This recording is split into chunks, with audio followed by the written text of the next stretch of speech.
السلام علیکم ورحمۃ اللہ. عرفان رمضان میں آپ کا خیر مقدم ہے. حکمت رمضان کا سیگمنٹ جاری ہے اور ساتھ ساتھ اب مقابلہ شروع ہو جاتا ہے. بوجھو تو جانے.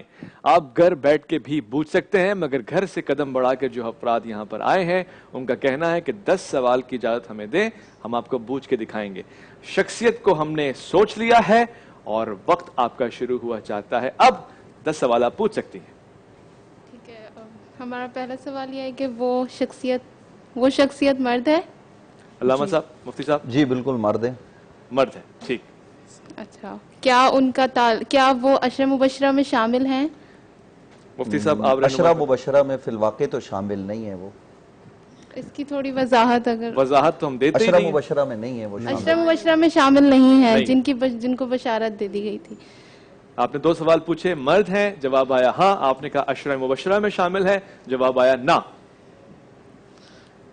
دوسرا سوال، کیا ان کا تعلق رسول اللہ صلی اللہ علیہ وسلم کے خاندان سے ہے؟ اس کا جواب جو ہے جی وہ بالکل حضور علیہ السلام کے خاندان سے ہے. جواب آپ کو ہاں مل گیا. 3 سوال آپ نے پوچھے اور ہاں آپ کو جواب ملا ہے. گھر بیٹھے ہوئے لوگوں کا امتحان بھی ہے. چاہے تو کال کر کے بتا سکتے ہیں، پوچھ بھی سکتے ہیں، بتا بھی سکتے ہیں. آپ بھی گیس کریں. اگر ان سے پہلے آپ نے گیس کر لیا تو ہمیشہ کی طرح جی ٹی وی کی طرف سے، عرفان رمضان کی طرف سے ایک خصوصی انعام بھی آپ کو ملے گا. نام لے کے سب سے پہلے تو ہم آپ کو شکریہ کہیں گے. پھر آپ کو یہ بھی ایک فضیلت ملے گی کہ علماء کرام سے آپ سوال پوچھ سکتے ہیں اور ساتھ ساتھ گفٹ ہیمپر بھی آپ کو ملے گا.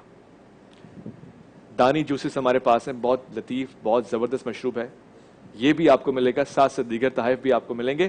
اور میں آپ کو بتاتا چلوں کہ آج جیسے کہ میں نے قبل عرض کیا، ہم مدرس ڈے منا رہے ہیں. ہمارے لیے مدرس ڈے ہے، تو اس حوالے سے اگر آپ کوئی خاص چیز، کوئی خاص کلام پڑھنا چاہتے ہیں، خیر مقدم ہے آپ کا. 10 سوالات، 3 سوال آپ کر چکی ہیں، 7 سوال آپ کے پاس باقی ہیں. اسی طرح کچھ منٹ بھی آپ کے پاس ہیں. اچھا، تیسرا سوال ہے یا چوتھا سوال؟ 3 پوچھ چکی ہیں ہے. آپ. چوتھا سوال یہ ہے کہ وہ ددیالی رشتہ داروں میں سے تھے رسول اللہ کے؟ نہیں. آپ نے کہا نہیں. ددیالی رشتہ دار. ددیال سے مراد کے چچا یا پھوپھی؟ ددیالی رشتہ دار. اگر آپ یہ پوچھنا چاہ رہی ہیں کہ ددیالی ہوئے نا، کیسے ددیالی ہوگا؟ آپ وضاحت کرتے ہیں. ددیالی رشتہ دار ہے، جیسے وہ ان کے دادا کی طرف سے جو ہے نا، اچھا جی جی جی. دادا پر دادا اوپر جو جائیں تو وہ. اصل میں نام آنسر ان تک شیئر ہو چکا تھا، مگر پھر سے دوبارہ سے ہم نے کر دیا. تو اگر آپ یہ پوچھنا چاہ رہی ہیں کہ ددیالی رشتہ ہے تو اس کا جواب ہاں ہے. ایسا ہی ہے محترمہ؟ ہاں کہہ رہی ہیں. اچھا، ہمارا پانچواں سوال یہ ہے سوال پوچھیں آپ کہ وہ جنگ بدر میں شامل تھے؟ نہیں. یعنی کیا کہیں؟ جی وہ جنگ بدر میں شامل تھے. جنگ بدر میں شامل تھے. بہت زبردست، میں سمجھ گیا مفتی صاحب. جی وہ جنگ بدر میں شامل تھے. جی اب آپ سمجھ گئی نا. جی جی جی جی جنگ بدر میں شامل تھے. ہم نے تاریخ کا مطالعہ کیا ہے. جی جی. ہاں، ہمیں جواب ہاں ملا ہے.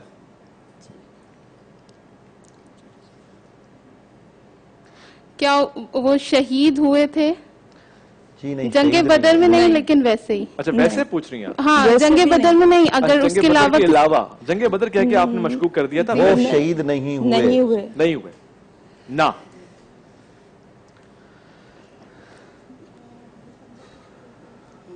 کیا کہتے ہیں مفتی صاحب، ضروری ہے بچوں کو یہ شناسائی کرانا، خاص طور پر بچے ہوئے ہیں بوڑھے؟ اور ہمارے لیے تو آج اعزاز کی بات ہے کہ یہ سوال آپ نے پوچھا ہے. اچھا، اس کے پیچھے کیا حکمت ہے یہ آپ سے میں پوچھوں گا. بلکہ ابھی بتا دیں. نہیں، وہ ابھی بتاؤں گا تو سارا معاملہ. ٹھیک، سمجھ گیا. زبردست. خواتین و حضرات، آپ بھی گیس کر سکتے ہیں. ہم نے یہ دروازہ آپ کے لیے کھلا رکھا ہے. کال کیجئے، بتائیے کون ہے. آپ حکمت رمضان میں تو کال کرتے ہیں، سحری کے افطار کے سوالات پوچھتے ہیں کہ اذان سے پہلے روزہ ہو جائے گا نہیں ہو جائے گا، سحری کے بعد روزہ ہو جائے گا. آپ دیکھتے ہیں کہ آپ کو کتنا پتہ ہے ان شخصیات کے بارے میں. جی کیا وہ رسول اللہ صلی اللہ علیہ وسلم کے چچا زاد بھائی تھے؟ نہیں. جی انہوں نے کہا کہ کیا آپ بہت قریب ہیں حضرت صلی اللہ علیہ وسلم کے چچا زاد بھائی تھے، تو جواب ملا نہیں. ہم نے اس کو جواب نہیں سمجھا، سوال ہی سمجھا ہے. اگر آپ کہیں گے ہمارا حتمی جواب ہے تو پھر ہم کہیں گے کہ سلسلہ ہی غلط ہو گیا. مگر یہ 7واں سوال تھا آپ کا. 3 سوالات آپ کے پاس اور ہیں. اور یہ بہت اچھا سوال تھا. اچھا سوال تھا ان کا. ٹرننگ پوائنٹ بھی تھا. مجھے ایسا لگ رہا ہے یہ بہت دور چلے گئے. مجھے ایسا لگ رہا ہے. نہیں کر پائیں گے یہ؟ نہیں یہ کر لیں گے انشاءاللہ. اچھا آپ کو کیوں لگ رہا ہے ایسا؟ انشاءاللہ. اچھا خواتین کے حقوق کی بات بھی ہو رہی ہے ساتھ ساتھ. ٹھیک.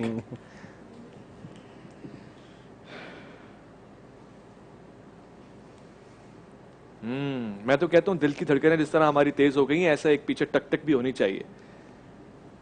یہ ہے اصل سوال جو آپ کو کروڑ پتی بنا دیتے ہیں، اعمال کے، فضائل کے، حکمتوں کے، علوم کے.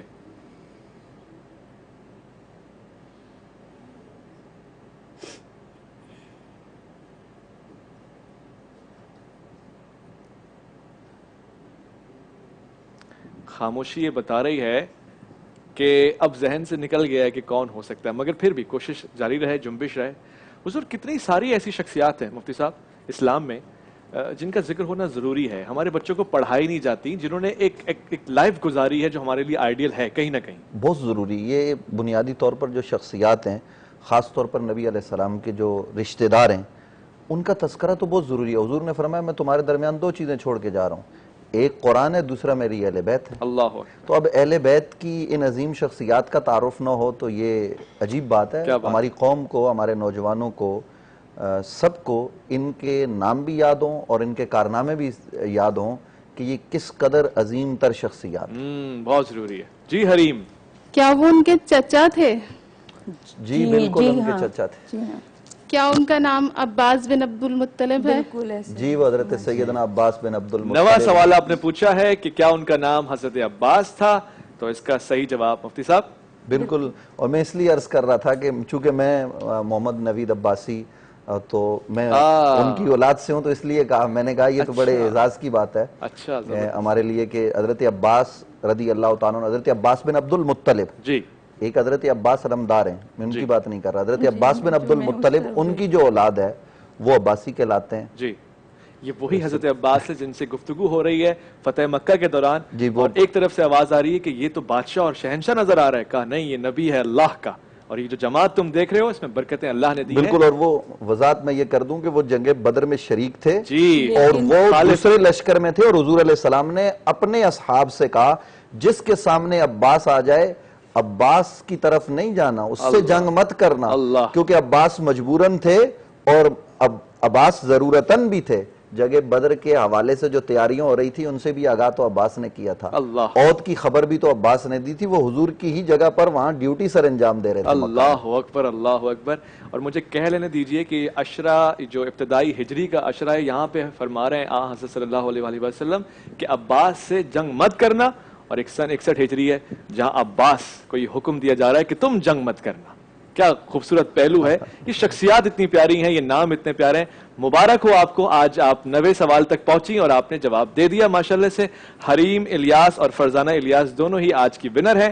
ہمارے پاس خصوصی تحائف بھی ہیں، آپ تک پہنچیں گے، آپ کی حوصلہ افزائی کریں گے. یہ ایک چھوٹی سی کاوش ہے، خدا اس کو قبول فرمائے اور آپ کا یہاں آنا بھی قبول ہو. بہت بڑی بات ہے. میری طرف سے بہت زیادہ مبارک ہو آپ کو، والدہ آپ کو اور پورے گھرانے کو. جو حضرات ان کو ٹیلی ویژن اسکرین پہ دیکھ رہے ہیں ان کو دیکھ کے ہمت کریں، حوصلہ کریں اور خود بھی مطالعہ، قلم دوستی، کتاب دوستی جاری اور ساری رکھیں. حضور جناب خدیجہ سلام اللہ علیہ کے حوالے سے گفتگو ہو رہی ہے.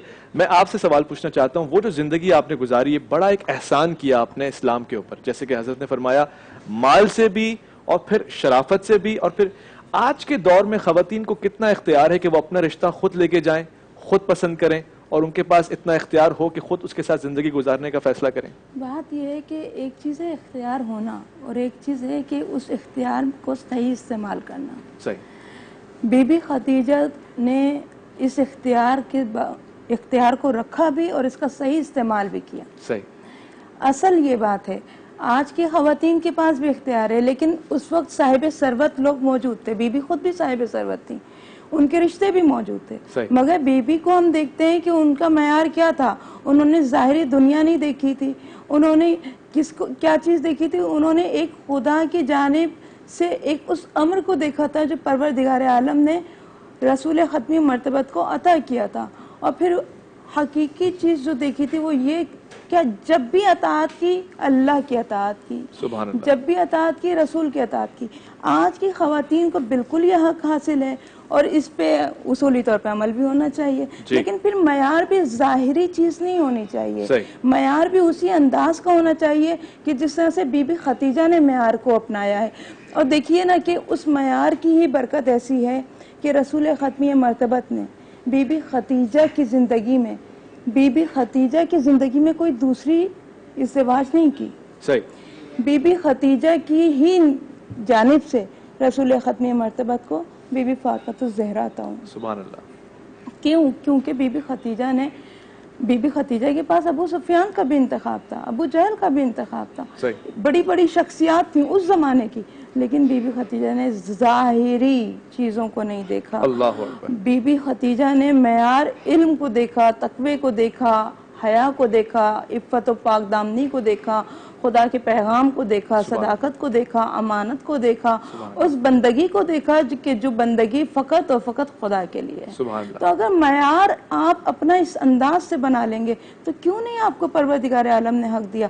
پروردگار عالم نے خاتون کے لیے ان خواتین کو نمونہ عمل بنایا کہ جن خواتین کے لیے اللہ نے اشرف بنا دیا ان کو خواتین کے لیے, سبحان اللہ, اور اس طرح کا پیکر بنایا کہ اگر ہم دیکھتے ہیں کہ اسلام کی 4 بڑی خواتین جن میں بی بی خدیجہ الکبریٰ ہمارے لیے رول ماڈل ہیں, بی بی فاطمہ الزہرا ہمارے لیے رول ماڈل ہیں, بی بی مریم ہیں اور بی بی آسیہ ہیں. ان چاروں کی زندگیوں کو دیکھیے نا, ان چاروں نے ایک ہیں کہ جن کے پاس حضرت عیسیٰ ہیں مگر شوہر نہیں ہے, ایک ہے جس کا شوہر بہت ظالم ہے لیکن وہ حق کے مقابلے میں قائم ہے, استقامت کے ساتھ ڈٹی ہوئی ہیں, ایک ہے جس کا جو خود بہت مالدار ہے, بہت امیر ہے, لیکن اس کا شوہر خدا کا پیغام لے کے آیا ہے اور ہمیشہ اس کا ساتھ دینا. سبحان اللہ, سبحان اللہ. ایک کالر ہمارے درمیان ہے. السلام علیکم ورحمۃ اللہ.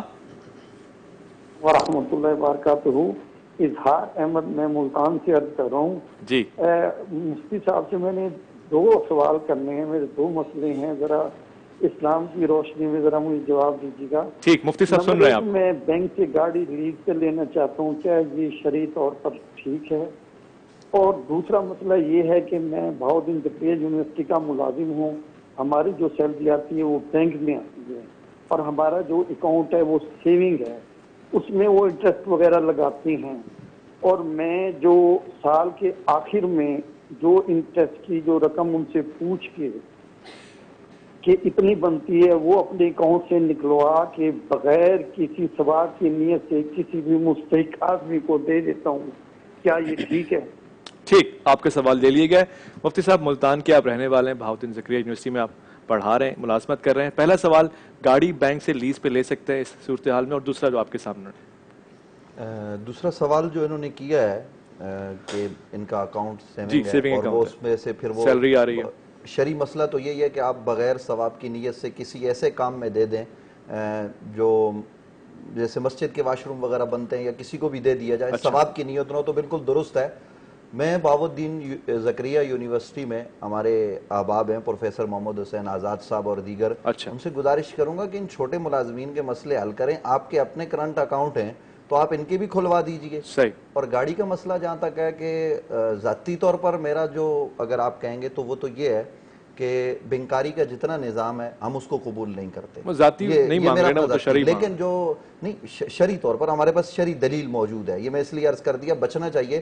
لیکن ہمارے علماء جو بینکاری میں کام کرتے ہیں, پروفیسر مفتی منیب الرحمان صاحب اور دیگر جو ہماری شخصیات ہیں, انہوں نے اس پر جواز کا فتویٰ دیا ہے. تو اب عام آدمی کیا کرے؟ عام آدمی ہم تو یہ کہیں گے بچے, تقوی اختیار کرے, تقوی بچنے کا نام ہے. لیکن اگر وہ ان بزرگ علماء کے فتوے پر عمل کرتے ہوئے بینک سے گاڑی لیتا ہے اور وہ اسلامی سارا سسٹم ہے جیسا کہ آج کل اور ہے, تو وہ گناہگار نہیں ہوگا اور یہ علماء بھی گناہگار نہیں ہوں گے, کیونکہ یہ صاحب فتویٰ ہیں اور ان کی تحقیق ہے اس پر. ہم جو بینکاری کے خلاف بات کرتے ہیں تو ہمارے پاس اپنی دلیل ہے, وہ ایک الگ ہمارا اختلاف کا موضوع ہو سکتا ہے. لیکن اس وقت عوام کی سہولت کے لیے اگر وہ لینا چاہتے ہیں تو وہ اس فتوے پر عمل کریں, اس میں کوئی حرج کی بات نہیں. اس فتوے پہ عمل کرتے ہوئے یہ بینک سے گاڑی نکلوا سکتے ہیں؟ جی, بینک سے گاڑی نکلوا سکتے ہیں. وہ جو اسلامی شرائط ان علماء نے لگائی ہیں, حضرت قبلہ مفتی منیب الرحمان صاحب اور یہ دیگر احباب مختلف بینکوں میں, اور بینکوں نے جو ہے وہ بہت سارے علماء کرام کو رکھا ہوا ہے اپنے ہاں, وہ بطور وہاں پر ان کے ماہر کے کام کر رہے ہیں تو کوئی حرج کی بات نہیں. کوئی حرج کی بات نہیں. خوبصورت. اچھا میں سوال جو پوچھ رہا تھا آپ سے، آپ نے اس کی کافی حد تک وضاحت کر دی ہے. آج کے دور میں مشکل ہے ایک عورت کے لیے انتخاب کرنا. آج کی سنتیں کیا ہیں جن پہ ہمیں عمل کرنا چاہیے؟ ایک بیٹی کا رشتہ آیا ہے، بیٹی سے اجازت لینی چاہیے آیا، اور اس حوالے سے بیٹی کے پاس کتنا اختیار ہے؟ وہ رد کر دے تو رد ہو جائے گا؟ دیکھیں یہ تو ایک طے شدہ بات ہے کہ اجازت لینی ہے. ٹھیک، اجازت لینی ہے یا سننا ہے؟ مطلب اس کی رضامندی ضروری ہے. اچھا ٹھیک. بغیر رضامندی کے نکاح نہیں ہے. صحیح. اور یہ بھی ایک حقیقت ہے کہ ولی کی اجازت ضروری ہے نکاح کے لیے. تو پھر دو اجازتیں ہو گئیں. دیکھیں اگر لڑکی کی پسند نہیں ہے تو جبری طور پہ آپ اس کا سر ہلا کے نکاح نہیں کروا سکتے. اچھا ٹھیک ٹھیک ٹھیک. ایک بات. دوسری بات یہ کہ یہ بھی نہیں ہو سکتا کہ لڑکی نکاح کرے مگر اس کی ولی کی اجازت نہ ہو. اس میں کچھ حدود ہیں کہ ولی موجود ہو، باپ یا بھائی موجود ہو، اور اس کے بعد جس کو. اچھا لیکن پھر یہ بات آتی ہے، آپ کہتے ہیں کہ انتخاب مشکل ہے. نہیں، انتخاب مشکل نہیں ہے، معیارات کی بات ہے. آپ معیار کس کو قرار دیتے ہیں؟ آیا آپ کے نزدیک معیار یہ ہے کہ جب رشتہ آتا ہے تو آپ یہ پوچھتے ہیں کہ لڑکا 5 وقت کا نمازی ہے؟ بہت اچھی بات آپ نے کی. وہ حلال اور حرام کا خیال کرتا ہے؟ بہت اچھی بات. وہ یہ دیکھنا چاہیے کہ نگاہ کس طرح کی ہے اس کی. صحیح. ہم جو دیکھ رہے ہیں وہ دنیاوی چیز ہے اور وہ دنیا تو زائل ہو جانے والی شے ہے. ہم یہ دیکھتے ہیں کہ ظاہری طور پہ کون ماڈل ہمارا رول ماڈل ہے. صحیح. جبکہ ہمیں ان کی سیرت کو اپنانا چاہیے کہ جن. اب دیکھیے نا، بی بی خدیجہ عرب میں جب رسول خدا کی شادی سے پہلے بی بی خدیجہ پورے عرب میں 80,000 اونٹوں کا قافلہ ہوتا تھا. 80,000 تمام مرد قریش سے زیادہ قافلہ ہوا کرتا تھا. صحیح. بڑا تجارتی قافلہ. بی بی خدیجہ اتنی امیر تھی، ملکۃ العرب تھی. سوچیں کہ جب ان کا مہر دینے کا وقت آیا تو انبار لگ گئے تھے سونے کے، کہ حضرت ابو بکر فرماتے ہیں کہ میری آنکھوں کو پیچھے والا منظر نہیں دکھ رہا تھا اور سامنے والا منظر، پیچھے والوں کو سامنے والے نہیں دکھ رہے تھے. اچھا. یعنی کہ جب بی بی نے اپنا مہر دینے کی بات کی تو اس اتنی دولت کے باوجود بی بی نے کیا کیا؟ بی بی کا نام مشہور تھا کہ وہ کیا ہے؟ وہ طاہرہ ہے. طاہرہ یعنی کہ پاک ہیں. جی. مشہور ہیں لیکن مقدس ترین انداز میں مشہور ہیں. اللہ اکبر، اللہ اکبر. مشہور ہونا اور بات ہے، بہت سارے لوگ مشہور ہوتے ہیں، لیکن ایک نام کا معیار ہونا، ایک وقار ہونا، اور اس کے ساتھ ایک حشمت ہونی اور ایک عزت ہونی، یہ ایک بہت ضروری بات. ٹھیک ہے مفتی صاحب، تاریخی پس منظر میں اگر دیکھتے ہیں، تاریخ کے اوراق پلٹ کے ہم دیکھتے ہیں تو اس وقت وہ خاص چیز کیا ہے کہ حضور کہہ رہے ہیں کہ ایسا احسان کر گئی ہیں جو کوئی نہیں کر سکتا، وہ مقام جو آپ کا ہے کوئی نہیں لے سکتا، یہاں تک کہ آپ کی سہیلیوں کو بھی تحائف دے رہے ہیں، حصہ دے رہے ہیں. کیا خاص چیز ہے؟ جی میں آپ کے گوش گزار یہ بات کرنے لگا ہوں، لیکن اس سے پہلے ایک بات آپ کے گوش گزار یہ کر دوں کہ نبی صلی اللہ علیہ وآلہ وسلم عالم ارواح میں بھی نبی ہیں، آپ پیدا ہوئے تب بھی نبی ہیں، آپ نے اعلان نبوت کیا تب بھی نبی ہیں. لیکن ہمارے لیے نبی رحمت صلی اللہ علیہ وسلم کی حیات طیبہ کے وہ ایام جو آپ نے اعلان نبوت کے بعد گزارے اور جس میں آپ نے احکام اللہ کی طرف سے بھی ہم تک پہنچائے، خود بھی آپ نے اپنے فرامین کے ذریعے ہمیں سمجھایا، اپنے عمل کے ذریعے بتایا، تو وہ تو اس کو تو ہم نے اختیار کرنا ہے. کوئی ایسی چیز جو اعلان نبوت سے قبل ہوئی تو نبی رحمت صلی اللہ علیہ وسلم نے اگر اس کو رول ماڈل کے طور پر ہمارے لیے نہیں رکھا تو ہم اس کو اختیار نہیں کریں گے. جو ہماری محترمہ بات کر رہی تھی کہ حضرت خدیجہ، تو ہمارے ہاں فقہاء نے یہ لکھا ہے کہ جو بیوہ خاتون ہوتی ہیں وہ اپنے نکاح کا اختیار رکھتی ہیں. صحیح. اور وہ اس کا ولی بھی کر سکتا ہے، اور پھر جو کنواری ہیں وہ بھی اگر بالغ ہونے کے بعد ولی کی، ہمارے ہاں ولی کی اجازت کا ایک تصور موجود ہے. تو اس لیے یہ باتیں پیش نظر رکھنی چاہیے. اور دوسرا، آج کے معاشرے میں ہمیں رول ماڈل جو ہے نا وہ بنانا چاہیے. نبی رحمت صلی اللہ علیہ وسلم نے اعلان نبوت کے بعد سیدہ طیبہ طاہرہ حضرت فاطمہ کا نکاح مولا علی سے کیا، اللہ اکبر، اور دیگر کئی نکاح منعقد ہوئے، تو ان کو ہمیں پیش نظر رکھنا چاہیے. باقی حضرت سیدہ خدیجۃ الکبریٰ رضی اللہ تعالی عنہ، آپ کا مہر جو ہے وہ مقرر جو ہوا وہ 500 درہم اس زمانے میں تھا، جو جناب حضرت ابو طالب نے جس کا خطبے میں تذکرہ فرمایا. اور حضرت خدیجہ رضی اللہ تعالی عنہ، جیسا کہ میں نے آپ کے گوش گزار کیا کہ اللہ فرماتا ہے کہ ہم نے آپ کو مال کے بغیر پایا تو ہم نے آپ کو غنی کر دیا. تو حضرت خدیجہ نے اعلان نبوت سے پہلے بھی نبی رحمت صلی اللہ علیہ وسلم کا ہر لحاظ سے خیال کیا، اور حضور کی خدمت گزاری میں اس طرح انہوں نے وقت صرف کیا، آپ حیران پریشان ہوں گے کہ وہ مالدار تھی. ان کے پاس غلام تھے، ان کے پاس کنیزیں تھیں، سب کچھ تھا، لیکن نبی علیہ السلام کے لیے کبھی بھی، یہ تاریخ کے مطالعے کے طور پر میں یہ بات کر رہا ہوں، تاریخ کے طالب علم کی حیثیت سے، کہ نبی رحمت صلی اللہ علیہ وسلم کا کبھی کوئی کام سیدہ خدیجہ نے کسی خادم، کسی غلام، کسی خادمہ سے نہیں کروایا۔ اللہ اکبر، جبل عہد پہ خود جا رہی ہیں اور جبل نور پہ خود جا رہی ہیں، وہ فضائل کی بات، اور جب فضائل کی بات آئے گی شام میں تو ہم اس پہ کریں گے کہ کس طرح وہ کھانا لے کر جو ہے وہ پہنچ رہی ہیں وہاں پہاڑ کے اوپر، اور پھر سلام آ رہے ہیں ان کے لیے، تو چونکہ فضائل کی بات آپ نے فرمایا شام میں کریں گے تو ہم فضائل کی طرف اس لیے نہیں جا رہے، میں فقط اتنی بات آپ کے گوش گزار کر رہا ہوں کہ کبھی کوئی کام انہوں نے کسی غلام سے نہیں کروایا۔ وہ جو آپ فرما رہے تھے نا کہ حضور علیہ السلام نے فرمایا کہ خدیجہ کے اتنے احسانات ہیں، جب سیدہ خدیجہ کا وصال ہونے لگا تو نبی علیہ السلام نے ان کو تھوڑا سا غمزدہ پایا تو ان کی دلجوئی کی، اور پھر سیدہ خدیجہ کو نبی علیہ السلام نے خود اپنے ہاتھوں سے قبر میں اتارا، اپنے ہاتھوں سے، اپنے ہاتھوں سے، اگرچہ اس زمانے میں جنازے کے احکام نازل نہیں ہوئے تھے، نماز جنازہ کا وہ تصور نہیں تھا، دین ابراہیم کے مطابق تدفین کا سلسلہ ہوتا تھا، تو حضرت خدیجہ کو اس طرح سے مکہ مکرمہ میں قبرستان میں باقاعدہ نبی علیہ السلام نے اپنے ہاتھوں سے اتارا۔ تو حضرت سیدہ خدیجہ الکبریٰ سلام اللہ علیہا کثیراً کثیرا، اللہ ان کی تربت پر اپنی کروڑا رحمتوں برکتوں کا نزول فرمائے، نبی علیہ السلام کے ساتھ انہوں نے جس طرح زندگی گزاری، پتے کھا کھا کر، کس طرح انہوں نے زندگی گزاری کہ سارا مال اسلام کے لیے وقف کر دیا، اور ساری زندگی کبھی نبی رحمت صلی اللہ علیہ وسلم کے ساتھ اونچی آواز میں بات نہیں کی، اللہ، جبکہ قرآن بعد میں حکم فرما رہا ہے، وہ آپ پہلے سے اس پہ عمل کر رہی ہیں، اور جب سے آپ کا نکاح ہوا کبھی حضور علیہ السلام کے سامنے اونچی آواز میں بات نہیں کی، اور حضور کی خواہش پر اپنی ہر خواہش کو سیدہ خدیجہ نے قربان کر دیا، اور سیدہ خدیجہ نے کبھی بارگاہ مصطفیٰ میں کوئی دنیاوی خواہش نہیں رکھی، اللہ اکبر، یہ ہیں سیدہ خدیجہ الکبریٰ۔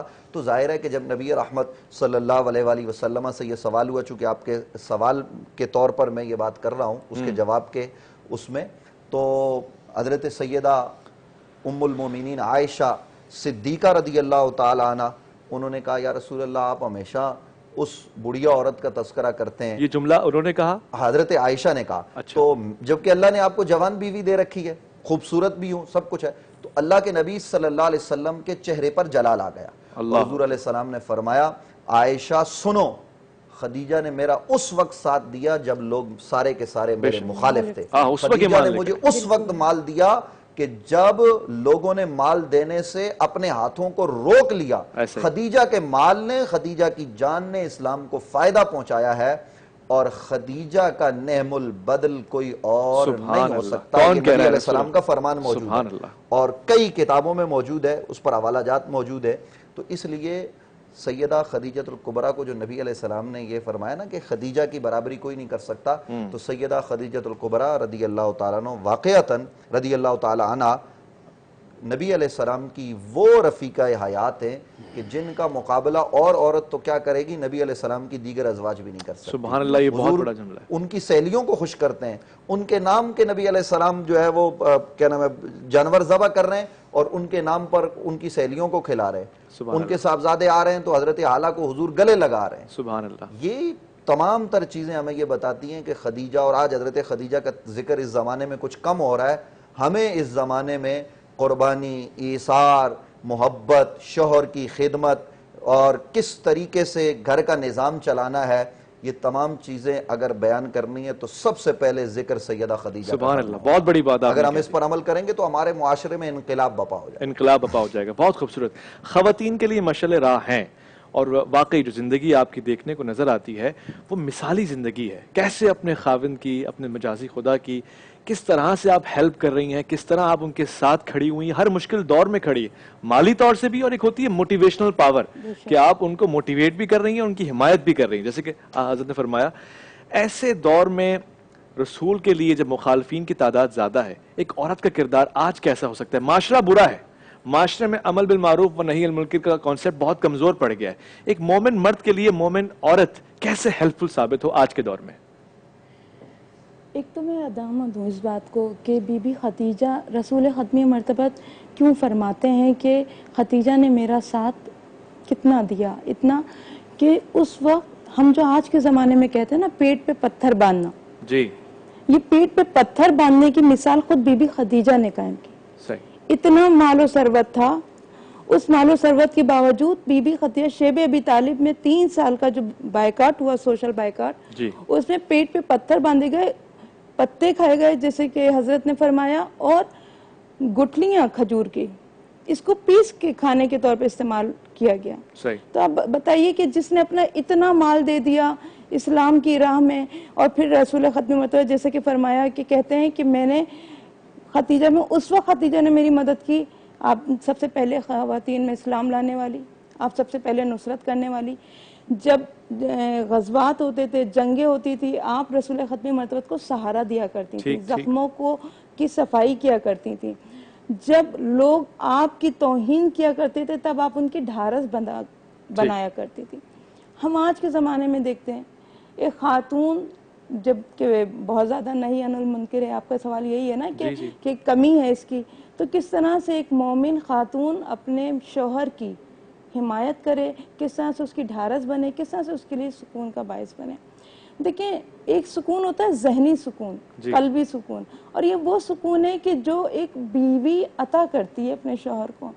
پھر ہم یہ بھی جانتے ہیں کہ علم مرد سے نہیں پھیلتا, حدیثوں میں ہے, روایتوں میں ہے کہ اگر تمہیں علم کو اپنے گھروں میں لانا ہے, اگر دہلیز تک لانا ہے تو مرد کو علم دو, اور اگر اپنے گھروں میں داخل کرنا ہے, اپنے نسلوں کو روشن کرنا ہے تو خاتون کو علم دو. اچھا.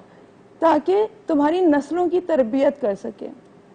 اگر خواتین علم حاصل کریں لیکن علم کے ساتھ اطاعت ضروری ہے. دیکھیے علم حاصل کریں آپ تو ڈاکٹر بھی بن سکتے ہیں, انجینئر بھی بن سکتے ہیں, ٹیچر بھی بن سکتے ہیں, بہت اچھا بولنے والے, سب کچھ ہم سب بظاہر علم حاصل کر رہے ہیں, لیکن اگر اس کے ساتھ اطاعت شامل ہو جائے تو اطاعت جب شامل ہو جاتی ہے تو مومن بن جاتا ہے. ٹھیک ٹھیک, مومن بن جاتا ہے. مومن بن جاتا ہے. اسی مومن کے حوالے سے پوچھ رہا تھا کہ مومنہ کا کیا کردار ہے.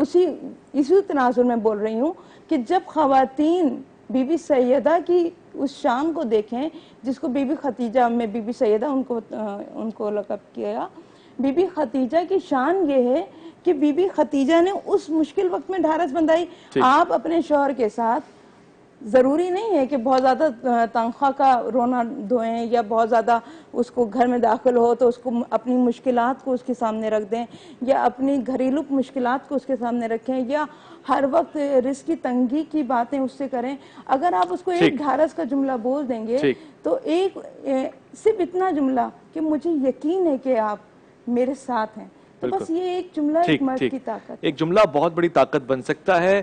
اور یہ جملہ ہمیں عام طور سے اپنے دوستوں, ساتھیوں, با ایمان لوگوں کو کہتے رہنا چاہیے, ان کی حوصلہ افزائی ہوتی ہے.